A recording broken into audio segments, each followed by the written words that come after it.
بسم اللہ الرحمن الرحیم۔ آج کا ہمارا ٹاپک ہے سیلیک ڈیزیز۔ اکثر پیرنٹس جن کے بچے گلوٹین الرجی کا شکار ہوتے ہیں تو ان کے پیرنٹس جو ہوتے ہیں بچوں کے، وہ یہ کویشچن کرتے ہیں کہ ہم بچوں کو ڈائٹ میں کیا کیا دے سکتے ہیں یا کون سا آٹا استعمال کر سکتے ہیں۔ صاف سی بات ہے، گلوٹین سے الرجی ہوتی ہے تو گندم کا آٹا تو استعمال نہیں کر سکتے۔ اس وجہ سے اس کے متبادل جتنے بھی آٹے ہیں وہ استعمال کیے جا سکتے ہیں۔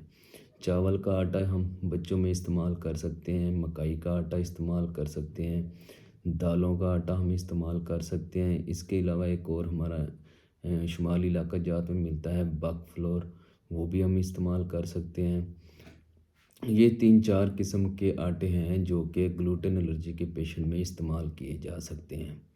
دوسرا یہ ہے کہ اکثر یہ بھی کویشچن پیرنٹس کرتے ہیں کہ ہم بچوں میں سبزیاں اور پھل کون سے استعمال کر سکتے ہیں۔ وہ بچے جو گلوٹین الرجی کا شکار ہیں یا سیلیک ڈیزیز کا شکار ہیں، وہ موسمی پھل اور سبزیاں تمام قسم کی استعمال کر سکتے ہیں۔ بس یہ ایک چھوٹی سی انفارمیشن تھی جو پیرنٹس کو ہم نے دینی تھی۔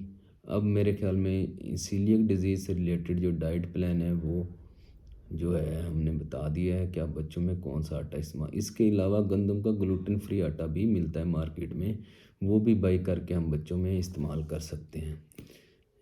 انشاءاللہ ملتے ہیں نیکسٹ ایپیسوڈ میں۔ اللہ حافظ۔